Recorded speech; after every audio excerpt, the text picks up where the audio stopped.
For those of you that don't know me and Miranda is my wife. She's the one that owns this channel. But she's allowed me to do this video. And this video is going to be about long COVID ME, the implications, and what exactly is going on in this so-called pandemic.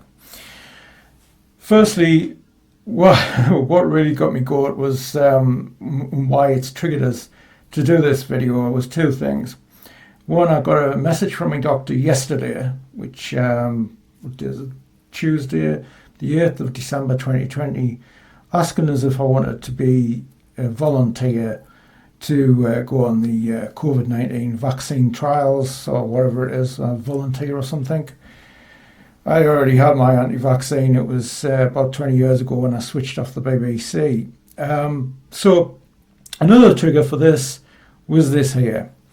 Journal of the American Medical Association JAMA articles bring awareness to long COVID and solve ME registry as a tool for research. Now, to me, everybody has to do whatever they want with their money, but putting something into what's really a bandwagon thing, I think this, and I really wasn't happy with it at all. There's no such thing as long COVID. If you've got the classic ME symptoms, it's ME. It's not long COVID.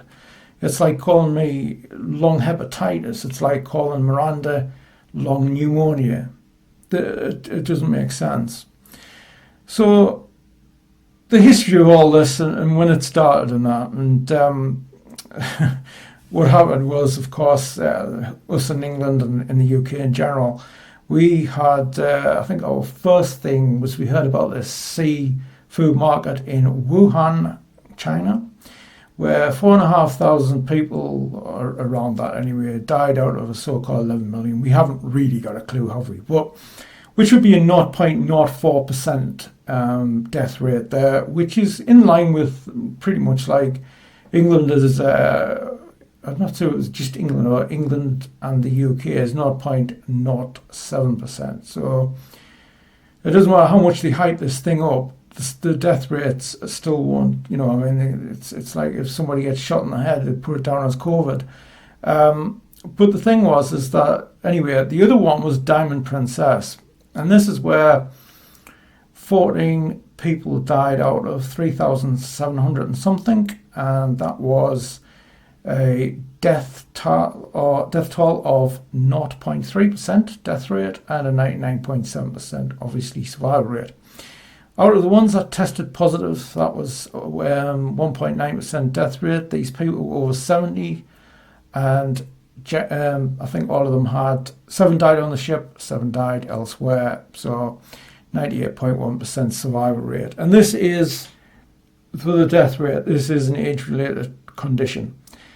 Very similar. And when I saw all this, I thought, well, I'm not really sure what, I couldn't understand what I was bemused, why people were really worrying that much. I couldn't get it through my head. So I've followed statistics and definitely followed statistics in my life. I know my dad, he was in Aldershot military hospital in quarantine in the late 50s with the Asian flu, where young men were dying, and this isn't something like that.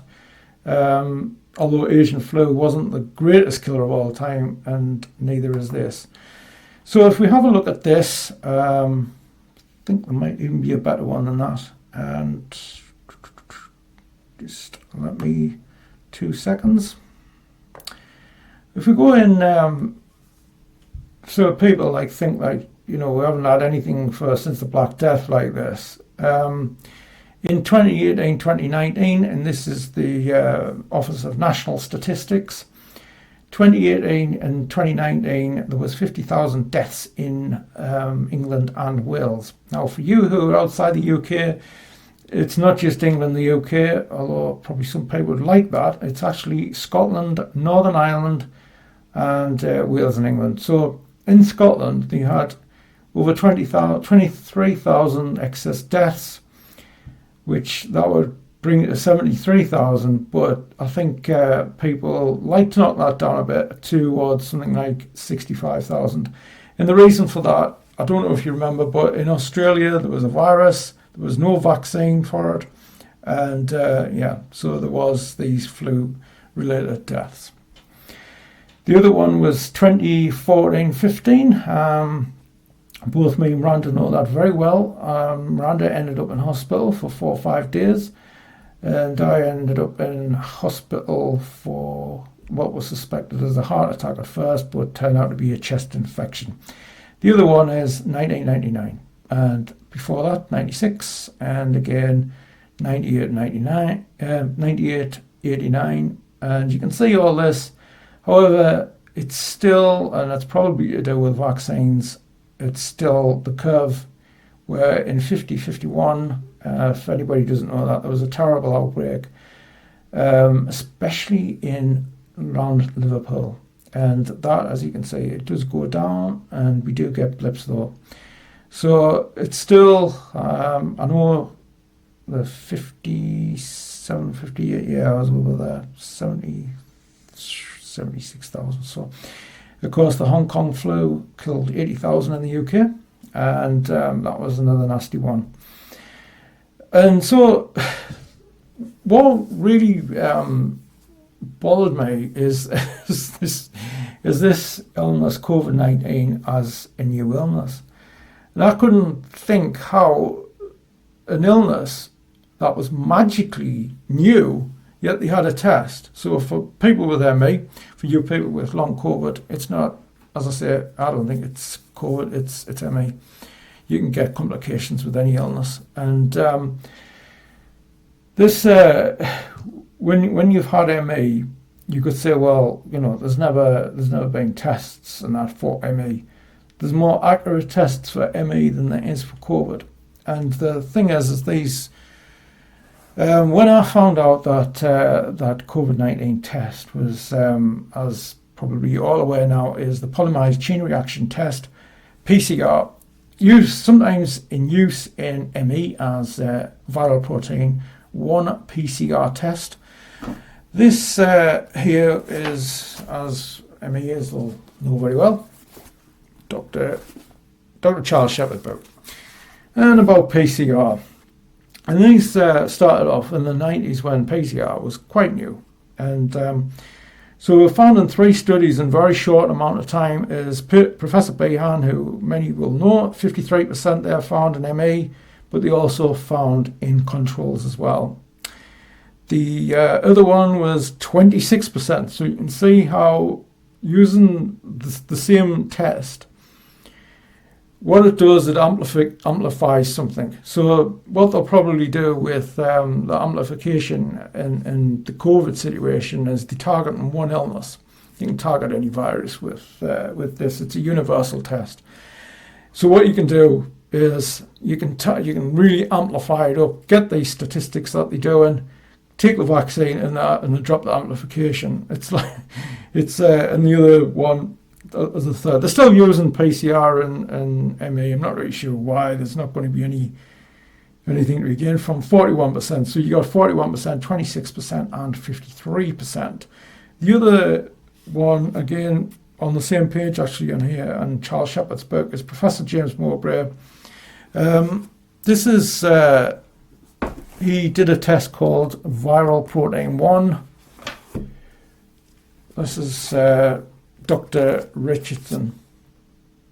He's dead now, but I used to go and see him, and a lot of things I know about, I learned from him. I don't agree with everything he said, because he thinks that ME is basically an enteroviral activity test, and you can do that with a VP1. VP1s do show up in people who've just got cold, and they also show up in something called myocarditis and other things. So, what can we take away from the PCR test? Well, let's have a listen. No, wrong one. Sorry about that. This is another one. That's mostly pathologist Claire Craig admits PCR does not test for virus. People have not died of COVID. Here we go. this virus in you at all. And with PCR, if you do it well, you can find almost anything in anybody. It starts making you believe in the sort of Buddhist notion that everything is contained in everything else, right? I mean, because if you can amplify one single molecule up to something that you can really measure, which PCR can do, then there's just very few molecules that you don't have at least one single one of them in your body, okay? So that could be thought of as a misuse of it, just to claim that it's meaningful.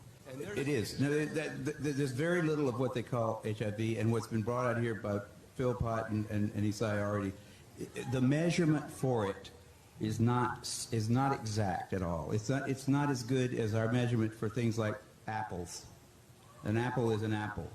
You know, you can get something that's kind of like, if you got enough things that look kind of like an apple and you stick them all together, you might think it was an apple. But and HIV is like that. Those tests are all based on things that are invisible, and the results are inferred in a sense. PCR is separate from that. It's just a process that's used to make a whole lot of something out of something. That's what it is. But it's not. It doesn't tell you that you're sick, and it doesn't tell you that the thing you ended up with really was going to hurt you. So I think if you can actually hear that, I'm not quite sure how that will going to come out, but I'll try and put the volume up so you can actually hear Dr. Kerry Mullis. He was the inventor of the PCR test with somebody called Michael Smith, and so I mean really. When people are saying, I've tested for COVID and I've tested positive for COVID, that doesn't mean anything whatsoever. If you tested yourself, or for example, if I was tested 50 times for COVID, probably I'd get like quite a few of those. And it's the same with anything. And like people could say, well, I've tested for COVID-19. And along the line, I've tested for COVID-19 still positive. Well, people with long COVID could actually say this. Well, you could say that about like something like shingles and that. I mean, when you like, for example, me, I come down with hepatitis. I still have hepatitis in my bloodstream. When I get blood tests, my liver's always inflamed. So the thing is that we got to be very careful what we do in here, and the so many things that with viruses,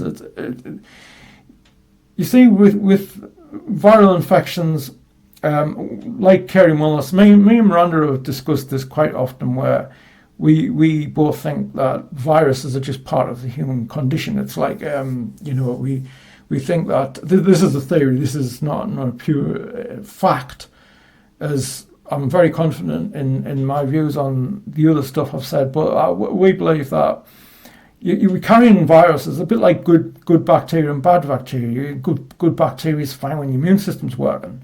When you've got a viral infection, that could be lying dormant. For example, again, shingles and from chicken pox and stuff. It's like you can.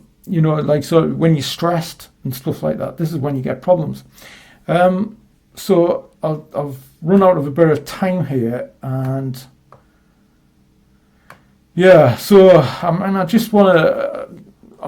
It's like with long COVID, it's you must be in some sort of like haze, not just because you got brain fog and stuff like that, but so you could say, well, the doctors are telling me this, that, and the doctors and GPs, they haven't got the foggiest idea what they're talking about. They don't know very much about things. I mean, immunologists and that. But there's a lot said on this thing, and things about vaccines. I mean, what they're going to do? I mean, for example, if you say the vaccine was perfectly safe, which that is very open to debate. This magical vaccine that they'll get in 2 minutes, where it usually takes about 10 years for a safe vaccine. Remember 2010, when the supposed swine flu was supposed to be was going to wipe out the population, like they always saying. Who was involved in that? Neil Ferguson, the same person that said 500,000 people will die in Britain and 2 million will die in the UK. There's going to be 8 million in hospital.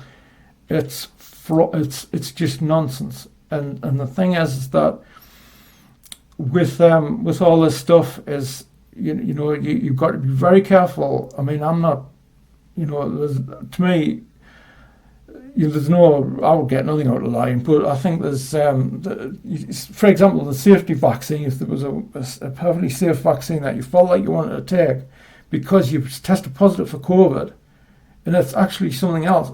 I'm not saying that in like sort of March and April time, there was something that was higher.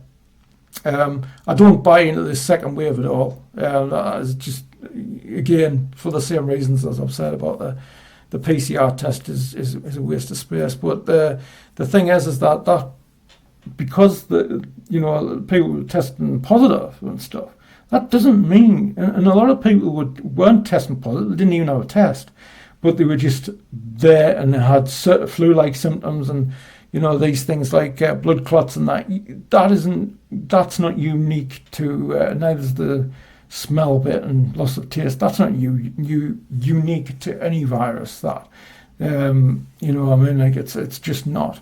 Anyway, that's me for now.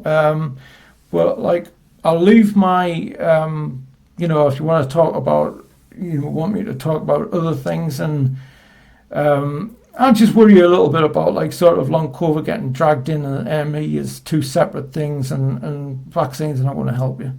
They're not, and often vaccines will only help you if you're well anyway. And the people who are very low and not well to start off with, like Miranda, she can't have a flu jab. I won't have a flu jab at the moment. I'm a little untrustworthy of things. I'm not saying that I don't work. I think the data I demonstrated before on that graph. But yeah, I mean, anybody that's got long COVID or something like that, I mean, I'll leave my address in the description, email address in the description. So thanks for watching.